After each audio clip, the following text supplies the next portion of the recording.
નમસ્કાર, સ્વાગત છે આપનું લોકમંચ કાર્યક્રમમાં. અને લોકમંચ કાર્યક્રમમાં વાત કરીશું જે પ્રમાણે પાંચ રાજ્યોની વિધાનસભાની ચૂંટણીનું મતદાન પૂરું થઈ ચૂક્યું, ત્યારે હવે સવાલ એ છે કે કયા રાજ્યમાં કોની સરકાર બનશે, કયા રાજ્યમાં કોણ બનશે મુખ્યમંત્રીને. એને જ લઈને એક્ઝિટ પોલ જે ના આંકડા બહાર પડતા હોય છે એને લઈને પણ ચર્ચા પડતી હોય છે. એક્ઝિટ પોલના આંકડા જે પ્રમાણે બહાર પડ્યા છે, નો ડાઉટ કેટલા સટીક, કેટલા વાસ્તવિક છે, કેટલા કે છે એ તો ચર્ચાનો વિષય છે. પરંતુ જે પ્રમાણે આંકડા પ્રાપ્ત થયા છે તો ઉત્તર પ્રદેશ 403 સીટો છે, એમાં યોગી ને મોદીનો જાદુ ચાલવાનો છે. આ જે કહેવાય કે એક્ઝિટ પોલમાં દાવો કરવામાં આવ્યો છે મોટાભાગના. અને ભાજપને 250થી વધુ સીટો મળે છે, કોંગ્રેસને 19 થી 31 સીટો અને સપાને 146 થી 60 સીટો મળે છે. એટલે યુપીમાં યોગી મોદીનો જાદુ ચાલશે એવું એક્ઝિટ પોલના આંકડાઓ કર્યા છે. ત્યારબાદ હવે પંજાબની વાત કરીએ તો દિલ્હી બાદ પંજાબમાં આમ આદમી પાર્ટી સત્તા હાંસિલ કરવા જઈ રહી છે અને પોતાની સત્તા બનાવે તેવા એક્ઝિટ પોલમાં દાવા થઈ રહ્યા છે. 55 થી 61 સીટો કહેવાય કે જે કોંગ્રેસને જતી હતી ને આમ આદમી પાર્ટી જ્યારે સત્તા બનાવવાની છે ત્યારે એક રાજકીય સમીકરણ એવા પણ સામે આવ્યા છે કે કેન્દ્રીય ગૃહમંત્રી અમિત શાહ સાથે ચન્ની વચ્ચે, સીએમ ચન્ની જે પૂર્વ સીએમ હતા એમની વચ્ચે એક બેઠક મળી છે. એટલે નવા કોઈ સમાચાર આવે તો નવાઈ નહીં. મણિપુરની વાત કરીએ તો ભાજપ સત્તા પર આવશે અને ભાજપની સરકાર યથાવત રહેશે. સાથે જ ઉત્તરાખંડમાં ભાજપ અને કોંગ્રેસ વચ્ચે રસાકસી જોવા મળી છે અને ગોવામાં પણ ભાજપ અને કોંગ્રેસ વચ્ચે રસાકસી રહેશે. આ વચ્ચે જ ચર્ચા કરવી છે ખાસ એક્ઝિટ પોલને લઈને લોકમંચ કાર્યક્રમમાં. ચર્ચા કરવા માટે મારી સાથે જોડાયા છે यूपी થી वरिष्ठ पत्रकार कानपुर થી डॉक्टर रमेश वर्मा मारी साथे जोड़ा है. रमेश जी, स्वागत है आपका हमारे कार्यक्रम में. जी, साथ योगेश चुड़कर, वरिष्ठ राजकीय विश्लेषक. योगेश भाई, आपનું પણ સ્વાગત છે. અને हर्षवर्धन पांडे, राजकीय विश्लेषक मारी साथे. हर्षवर्धन जी, आपका भी स्वागत है. वर्मा साहब, क्या कहेंगे जो मतलब एग्जिट पोल के जो आंकड़े बता रहे हैं कि यूपी में फिर से एक बार योगी और मोदी का जादू चल रहा है. हालांकि सपा ने भी बहुत मतलब एक दावा किया है सरकार बनाने का. क्या लगता है वास्तविक परिस्थिति क्या है यूपी में? देखिए, शुरुआत से ही ये रहा है, चाहे सर्वे हो, चाहे ओपिनियन पोल हो, चाहे एग्जिट पोल हो, सभी में योगी और मोदी की जो बीजेपी है वो आगे ही रही. निश्चित रूप से सपा का वोट बैंक बढ़ा. जो 2012 में 29% था वो बढ़ करके 38-35 तक भी पहुंचा. लेकिन वो जो बहुमत का आंकड़ा है वो कभी भी छूते हुए नहीं दिखाई दिया. यही कारण है कि इस बार भी जादुई आंकड़ा चला और योगी की सरकार बन रही. हालांकि जो एग्जिट पोल है या जो सर्वे है उससे झटका लगता हुआ दिखाई दे रहा.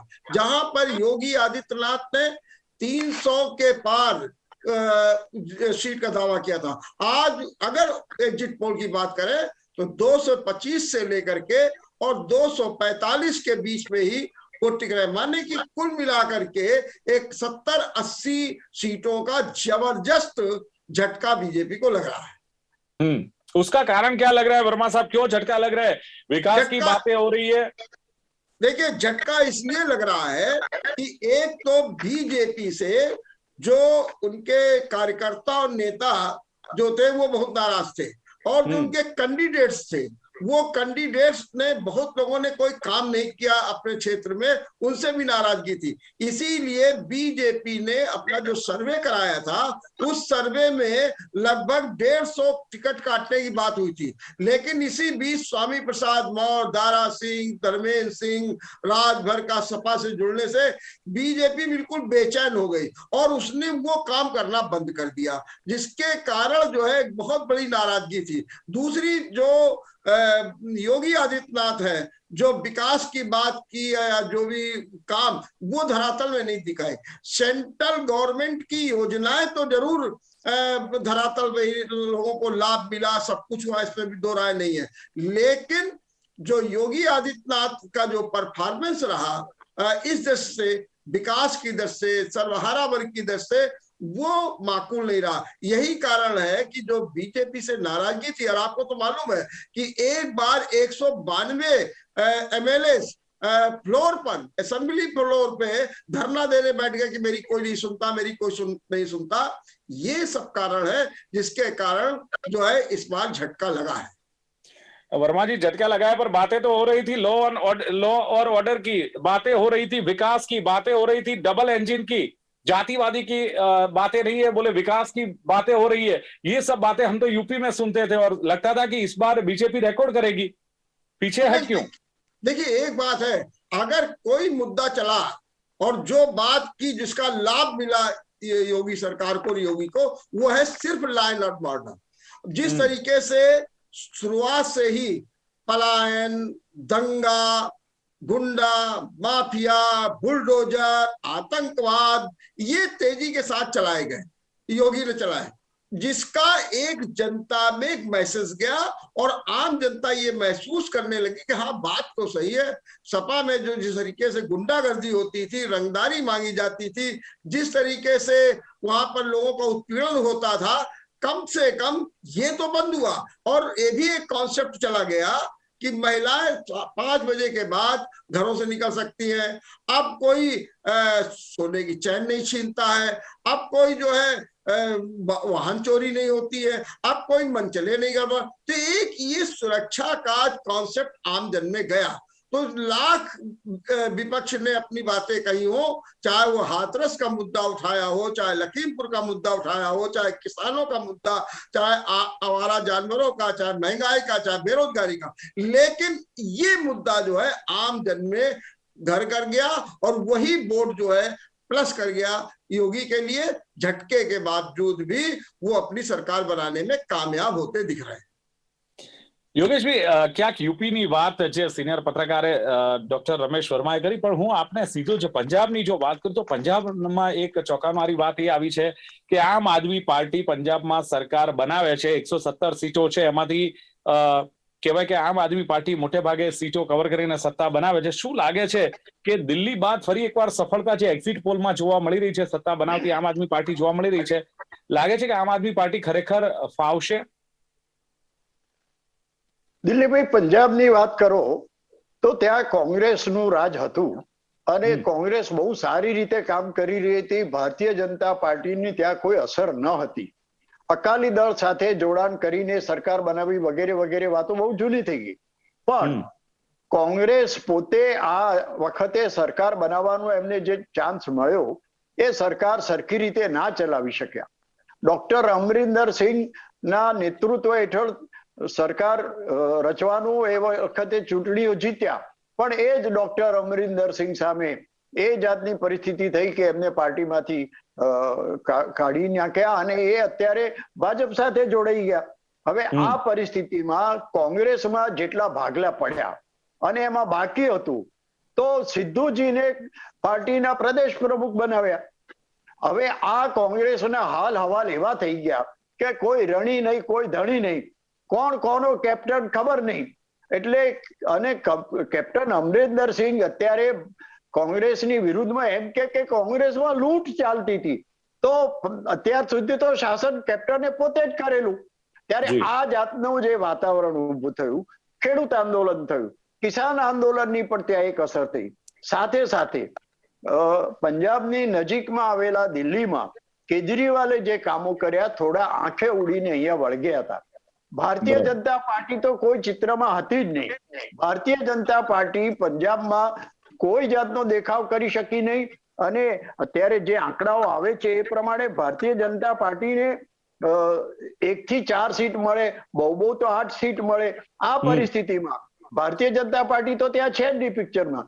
એટલે હવે કોંગ્રેસ જો પ્રજાને ના ગમતી હોય તો એમની પાસે ઓપ્શન શું રહ્યો અને એક આમ આદમી પાર્ટી રહી। અને યોગેશભાઈ, આ તમામ વચ્ચે મેં એક સમાચાર સાંભળ્યા છે કે કેન્દ્રીય ગૃહમંત્રી અમિત શાહ અને ચન્ની સીએમ જે પૂર્વ હતા પંજાબના, એમની વચ્ચે બેઠક મળી રહી છે। શું નવા સમીકરણ ભાજપ અને કોંગ્રેસને લઈને રચાય કે આ શક્યતા બહુ ઓછી છે? કોંગ્રેસ અને ભાજપ બંને પોતાના સહયોગથી જો સરકાર બનાવવા માંગતા હોય તો એમની પાસે જાદુઈ આંકડો 59 અથવા 60 નો જે જોઈએ એ નહીં થાય। અત્યારે જે સર્વેના એક્ઝિટ પોલના આંકડા આવ્યા છે, ખરેખર તો મારે એક શબ્દ બોલવો છે કે એક્ઝિટ પોલ ક્યારે એક્ઝેક્ટ હોતા જ નથી અને આ બધા અનુમાનો હોય છે। અત્યારે 4-5 જુદી જુદી સંસ્થાએ જે કર્યા એમાં પણ આંકડાઓમાં બહુ જ ફરક આવે છે।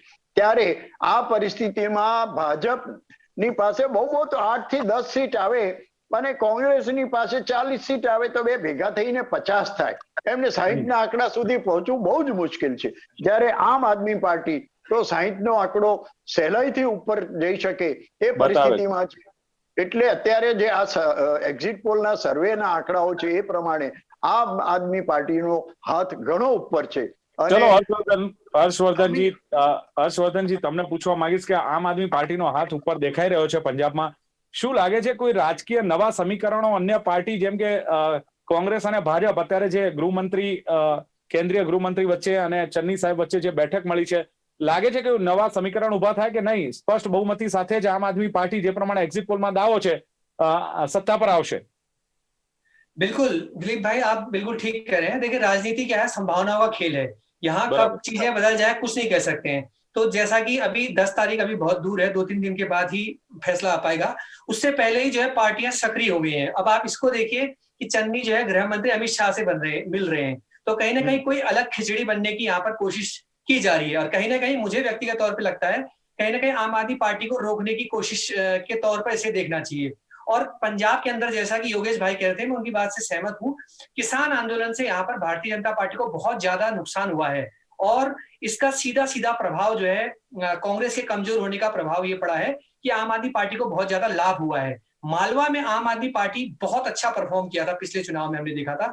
और एग्जिट पोल में तो पिछले बार भी ये कहा था कि आम आदमी पार्टी सरकार बना रही है, लेकिन अलग बात है कि कांग्रेस सरकार बनाने में कामयाब हो पाई. लेकिन इस बार मालवा के 10 विधायक जो हैं वो दूसरे दलों में चले गए पंजाब में. तो कहीं ना कहीं आम आदमी पार्टी की मुश्किलें बड़ी है. लेकिन ये भी एक सच्चाई है कि आम आदमी पार्टी का जो संगठन है वो जो है बहुत ज्यादा वहां पर मजबूत है.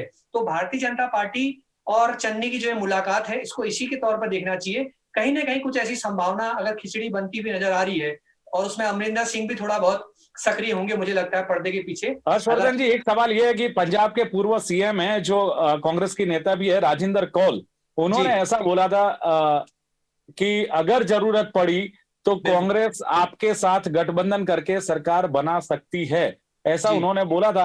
हालांकि उनका ये पर्सनल मतलब ओपिनियन था, ये भी पार्टी ने साबित कर दिया है. पर सवाल ये है कि इसकी जगह और जो समीकरण हमें मिल रहा है कि कांग्रेस और भाजपा की बैठक जो मिल रही है, क्या लगता है कि इसमें कांग्रेस साइड हो जाएगी, कांग्रेस भाजपा के साथ बैठेगी? क्या लगता है आपको? देखिए, मुझे लगता है कि अमरिंदर सिंह यहाँ पर इसमें बहुत बड़ा रोल प्ले करेंगे. और जिस तरीके से उनकी पार्टी में एक समय बहुत पूछ परख थी और कई नेता जो है उनके जो है वो करीबी वगैरह थे, ऐसा नहीं है कि वो कांग्रेस छोड़ चुके हैं तो कुछ ना कुछ गोटियां तो वो भी फिट कर रहे होंगे. और उनकी कोशिश जो है अमरिंदर सिंह की यहाँ पर ये रहेगी कि कैसे जो है एक मनोवैज्ञानिक बढ़त यहाँ पर लेने की कोशिश की जाए और कैसे कांग्रेस को कमजोर किया जाए. तो इसलिए वो जो है कहीं ना कहीं यहाँ पर पर्दे के पीछे जो है वो सक्रिय हो सकते हैं. और मुझे लगता है कि अमित शाह की इनसे भी मुलाकात हुई है, तो कहीं ना कहीं प्लान ए और प्लान बी दोनों पर यहाँ पर काम चल रहा है. और मुझे लगता है आम आदमी पार्टी को भी रोकने की यहाँ पर कोशिश भारतीय जनता पार्टी कर सकती है. और यहाँ पर कांग्रेस में आपने देखा सिद्धू का एक अलग गुट सक्रिय था, उनको पार्टी पचा नहीं पा रही थी प्रदेश अध्यक्ष के तौर पे. और कांग्रेस की जो अंदरूनी कलह है वो कहीं ना कहीं यहाँ पर जो है किनारे बहुत हाशिए पर उसको ले जाने की दिशा में. वर्मा साहब, सीधा सवाल यह है कि मान लो कि 5 राज्यों में जो विधानसभा चुनाव हुआ उसका नतीजा जो भी आता है, इसकी असर राष्ट्रीय राजनीति पर पड़ेगी? अगर पड़ेगी तो कैसे पड़ेगी, क्या लगता है? देखिए, अब तक जो एग्जिट पोल बता रहे हैं उसमें उत्तराखंड, गोवा और मणिपुर की स्थिति जो है बीजेपी के अनुकूल नहीं दिख रही है. रिजल्ट कुछ भी आएंगे तो 10 मार्च को दिखाई देंगे. और दूसरी ओर पंजाब की स्थिति तो अभी आप लोग चर्चा कर ही रहे हैं.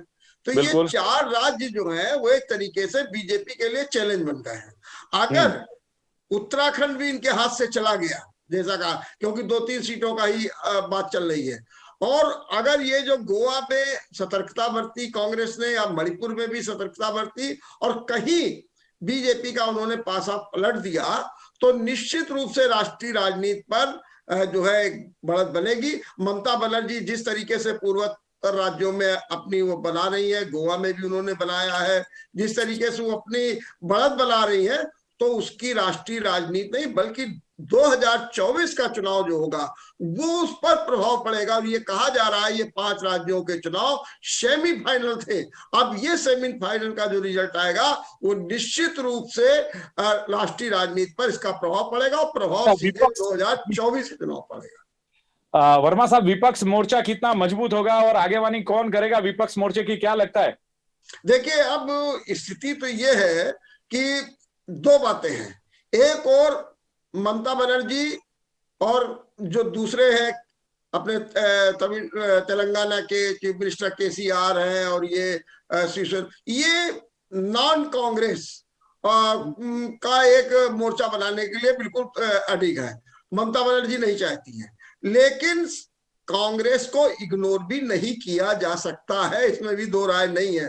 तो शरद पवार को भी लाने की बात हो रही है, लेकिन सच बात तो यह है कि जब परिस्थितियां बनती हैं तब नेता भी जन्म ले लेते हैं। किसी ने नहीं सोचा था कि मोरारजी देसाई प्रधानमंत्री बन जाएंगे, किसी ने नहीं सोचा था इंद्र कुमार गुजराल, चंद्रशेखर, इस तरीके की परिस्थितियां। तो नेता तो डेवलप होगा, लेकिन ये बात सही है कि ममता बनर्जी तेजी के साथ इस प्रयास में कर रही है। इसीलिए यूपी में आई 2 बार चुनाव में और खुल करके अखिलेश का साथ दिया और कहा कि आप इनको जिताइए और फिर हम बीजेपी को केंद्र से भगा देंगे। तो निश्चित रूप से एक बहुत बड़ा प्रभाव पड़ने जा रहा है और नेता के रूप में केसीआर भी आ सकते हैं, कि नेता के रूप में ममता बनर्जी तो खैर नंबर 1 पे, शरद पवार को भी लाया जा सकता है। तो ये परिस्थितियां डेवलप हो रही हैं। अच्छा, आम आदमी पार्टी कहाँ रहेगी? केजरीवाल जी कहाँ रहेंगे? देखिए, केजरीवाल की स्थिति ये है कि केजरीवाल धीरे धीरे बढ़ रहे हैं, तो ये भी अब बीजेपी नहीं चाहेगी कि किसी तरीके से केजरीवाल बढ़े। तो अभी तो केजरीवाल 1-2 स्टेट में, मान लीजिए पंजाब में उनकी सरकार बन जाती है तो बनेगी भी, केजरीवाल एक मजबूत बनेगी। लेकिन हमारे यूपी में देखिए, यूपी में तो 403 सीटें लड़ी है आम आदमी पार्टी ने, लेकिन एक भी सीट पर एग्जिट पोल नहीं बता रहा है कि वो आगे चल रहे हैं। जबकि उनके भी संजय सिंह ने बयान दिया था कि बीजेपी को हराने के लिए हम सपा का साथ देंगे, और जब आपके पास सीट ही कोई नहीं है तो क्या साथ देंगे। तो आम आदमी पार्टी जो दिल्ली और दिल्ली के बाद पंजाब में हो सकता है ये, लेकिन ये बीजेपी के लिए बहुत बड़ी चुनौती होगी और बीजेपी इसको कैसे इसका चुनौती का सामना करती है ये भी देखना होगा। ચુડકર સાહેબ, શું કહેશો? ખાસ તો જે પરિણામો જે કોઈ આવે, એક્ઝિટ પોલની ચર્ચા જે કઈ થતી હોય છે ને, આપે કહ્યું તે પ્રમાણે કે એક્ઝિટ નથી હોતા, પણ જે કોઈ પરિણામ આવે એની અસર રાષ્ટ્રીય જે રાજનીતિ છે એની પર કઈ રીતે જોઈ રહ્યા છો? બીજું, વિપક્ષનો જે આ મોરચો છે, આ મોરચાને બળ મળશે કે તૂટશે વિપક્ષનો મોરચો, શું લાગે છે? દિલીપભાઈ, અત્યારે 5 રાજ્યોના જે એક્ઝિટ પોલના આંકડાઓ મારી પાસે છે એ જોતા એવું લાગે છે કે ભારતીય જનતા પાર્ટીને પેલો જાદુઈ આંકડો એને ટચ કરવા માટે દરેક રાજ્યમાં મુશ્કેલી છે. યુપીમાં બરોબર છે કે લોકો ઘણા નજીક છે. ઉત્તરાખંડની વાત કરો તો એમને 36 સીટો ત્યાં જોઈએ, અત્યારે મારી પાસે જે આંકડો છે એ પ્રમાણે 32 સીટો મળે છે, એટલે ક્યાંક કોઈકનો સાથ લેવો પડશે. ગોવામાં પણ એમને 21 સીટો જોઈએ, એ અત્યારે 16 થી 22 ની વચ્ચે બતાડે છે, એટલે ત્યાં પણ મુશ્કેલી છે. મણિપુરમાં પણ તમે જો તો એમને 17 થી 21 ની સીટો મળે છે, જ્યારે એમને જોઈએ છે 40 સીટો. હવે આ પરિસ્થિતિમાં તમે જુઓ તો ભારતીય જનતા પાર્ટી આ 5 રાજ્યોમાં ક્યાંક ને ક્યાંક નબળી પડી રહી છે. એટલે હવે 2024માં આવનારી ચૂંટણીઓની આને જો સેમીફાઇનલ ગણવી હોય તો બહુ જ મુશ્કેલ છે. ભારતીય જનતા પાર્ટીને તમે એમ પણ ગણો તો આખા દેશમાં કેટલા રાજ્યોમાં એની સરકાર છે, કેન્દ્રમાં ભલે અત્યારે એમની સરકાર હોય, એટલે આખા દેશની તમે વાત કરો તો ભારતીય જનતા પાર્ટી ક્યાંક ને ક્યાંક નબળી પડી રહી છે એવું મને દેખાય છે. યોગેશભાઈ, મારે એક સવાલ એ પણ પંજાબને લઈને પૂછી જ લેવો છે આપને, કે શું લાગે છે જે પ્રમાણે ભાજપ અને કોંગ્રેસ એટલે કેન્દ્રીય ગૃહમંત્રી સાથે જે ચન્નીની બેઠક પૂર્વ સીએમની થઈ રહી છે, શું આવા કોઈ સમીકરણો હોય કે ના બિલકુલ આ વાત માની ન શકાય? નહીં, અમિત શાહ તો આ જાતની ગોઠવણો કરવામાં ચાણક્ય કહેવાતા હતા. અત્યારે હવે એમનું કેટલું ચાલે છે પંજાબમાં, એ શું જાદુ કરી શકે છે જોવાનું છે. થોડી સીટો અકાલી દળને પણ મળી છે, એટલે અકાલી દળ, બીજેપી અને ચન્ની સાહેબ આ બધા ભેગા થઈને આપ પાર્ટીને ક્યાંક પાછળ પાડવાનો પ્રયત્ન કરે એ 10મી તારીખે આપણને જોવા મળશે. અત્યારે જે આંકડાઓ છે એ જોતા આમ આદમી પાર્ટી પંજાબમાં તો બહુ જ સરસ રીતે આગળ વધી રહી છે અને આ એક્ઝિટ પોલના આંકડાઓ જો પરિણામોની નજીકમાં હોય તો મને નથી લાગતું કે અમિત શાહ આમાં બીજો કોઈ જાદू કરી શકે। जी हर्षवर्धन जी, सवाल ये है 5 राज्यों के विधानसभा के चुनाव हुए, नतीजे जो भी आ रहे हैं, क्या लगता है 5 में से भारतीय जनता पार्टी कितने राज्यों पर सत्ता हासिल कर पाएगी? दूसरा, यूपी तो मान लो कि बहुमत बताता ही है एग्जिट पोल, पंजाब हाथ से जा रहा है, बाकी रहे 3 स्टेट, इसमें कौन से समीकरण आप देख रहे हैं और आने वाले राष्ट्रीय राजनीति में इसका असर क्या देख रहे हैं हर्षवर्धन जी? देखिए, अभी ये कह पाना थोड़ा सा मुश्किल है, क्योंकि ऐसा नहीं है कि अभी एकदम से आपके लोकसभा चुनाव हो जाएंगे। और दिलीप भाई, लोकसभा चुनाव और राज्यों के विधानसभा चुनावों के अलग अलग समीकरण होते हैं, अलग अलग मुद्दे होते हैं। अभी भी आप इस चीज को नकार नहीं सकते हैं, चाहे परिणाम जो भी आए। इन 5 राज्यों में भारतीय जनता पार्टी के पास जो सबसे बड़ा गेम चेंजर है वो है नरेंद्र मोदी। कहीं ना कहीं उनकी विश्वसनीयता पे किसी तरह का कोई शक नहीं है। और आज भी चाहे 5 राज्यों में जिस भी राज्य में चुनाव हो, वहां पर बहुत हद तक भारतीय जनता पार्टी का जो वोटर है वो नरेंद्र मोदी के नाम पर वोट कर रहा है। और कहीं ना कहीं इसका जो है बहुत ज्यादा प्रभाव जो है राष्ट्रीय राजनीति पर भी पड़ना है। और आपको अगर नरेंद्र मोदी से लड़ना है तो पहले यह तय करना पड़ेगा कि विपक्ष का नेता कौन होगा। विपक्ष के पास तो अभी कोई मजबूत नेता नहीं है, तो नरेंद्र मोदी से अगर आपको मुकाबला करना है तो नरेंद्र मोदी आपको बनना पड़ेगा। वो थोड़ा सा अभी मुश्किल लग रहा है, क्योंकि भारतीय जनता पार्टी के पास मजबूत संगठन है, एक कैडर है, और मोदी की विश्वसनीयता और ईमानदारी पर किसी तरह का कोई शक नहीं है। और आप चाहे कितना ही उनको नकारें, लेकिन इस सच को हमें मानना पड़ेगा कि मोदी जो है गेम चेंजर है। और भारतीय जनता पार्टी के जितने भी पंजाब में तो जादू नहीं चला, उत्तराखंड, मणिपुर, गोवा, यहाँ पे कोई ऐसा जादू मोदी जी का देखने को नहीं मिल रहा है। हालांकि देखिए, एग्जिट पोल की बात अलग है, जैसा कि योगेश भाई कहते हैं, एग्जिट पोल कई बार सच साबित नहीं होते हैं। और उत्तराखंड की जैसे आपने बात की, तो यहाँ पर तो मुकाबला भाजपा और कांग्रेस के बीच है। और कहीं ना कहीं निर्दलीय जो प्रत्याशी हैं बागी, कुछ भाजपा के हैं, कुछ कांग्रेस के हैं। और जिस तरीके से चन्नी आज गृह मंत्री से मिले हैं, इसी तरीके से कैलाश विजयवर्गीय भी जो उत्तराखंड में सक्रिय हैं, जिन्होंने 2016 में हरीश रावत की सरकार का तख्ता पलट करने में बहुत बड़ी भूमिका निभाई थी। तो बहुत सारी चीजें हैं दिलीप भाई, बहुत सारे समीकरण हैं। लेकिन कहीं ना कहीं आपको इस बात को मानना पड़ेगा कि जितना भी भारतीय जनता पार्टी फसल काट रही है विधायक जो है मोदी जी के नाम की, तो वो वोट जो है भाजपा को मोदी जी के नाम पर ही मिल रहा है। चलो बिल्कुल, मतलब કેટલાય સમયથી જ્યારે ભારતીય જનતા પાર્ટી કોઈ પણ રાજ્યમાં ચૂંટણી હોય, પછી એ વિધાનસભાનું હોય, લોકસભાનું હોય, હું તો કહું છું કે કદાચ સ્થાનિક સ્વરાજ્યનું હોય, મોદીના નામે મત માંગવામાં આવે છે ને જે પ્રમાણે વિશ્લેષકો કહી રહ્યા છે કે મોદીના નામે જ મત મળતા હોય છે। હવે સવાલ એ છે કે એક્ઝેક્ટ એટલા નથી હોતા, એટલા સટીક નથી હોતા, પણ ક્યાંક પરિણામની નજીક ચર્ચા કરવા માટે તો આપણને તૈયાર કરતા જ હોય છે। એટલે ક્યાંક જે પ્રમાણે હવે યુપીમાં ભારતીય જનતા પાર્ટી સરકાર બનાવવા જઈ રહી છે, પંજાબમાં આમ આદમી પાર્ટી સરકાર બનાવે છે, ત્યારે એક નવું સમીકરણ ઊભું થઈ શકે છે કેમ? કારણ કે રાજનીતિમાં જે કહેવાય ને કે તમામ શક્યતાઓ છે અને સંભાવનાનો આખો ખેલ છે એ કદાચ જોવા મળી શકે છે। રહી વાત ઉત્તરાખંડ અને ગોવા ને મણિપુરની, તો એમાં તો હજુ સ્પષ્ટ ચિત્ર થતું નથી। એટલે 10 માર્ચે ખબર પડશે, દૂધનું દૂધ અને પાણીનું પાણી, ભારતીય જનતા પાર્ટીએ 5માંથી કેટલા રાજ્યોમાં સત્તા મેળવી અને આમ આદમી કરીએ છે ને। ચર્ચામાં ભાગ લેવા બદલ હર્ષवर्धन પાંડેજી, યોગેશ ચુડગર અને ડોક્ટર રમેશ વર્મા तीनों સામેલ हुए, થેન્ક યુ વેરી મચ, આપનો આભાર। ધન્યવાદ। Thank you. તો દર્શક મિત્રો, લોકમંચ કાર્યક્રમમાં હતી આજની ચર્ચા। ફરી મળીશું નવા વિષય સાથે, નવા મુદ્દા સાથે। આપ જોતા રહો ગુજરાત ન્યૂઝ। નમસ્કાર।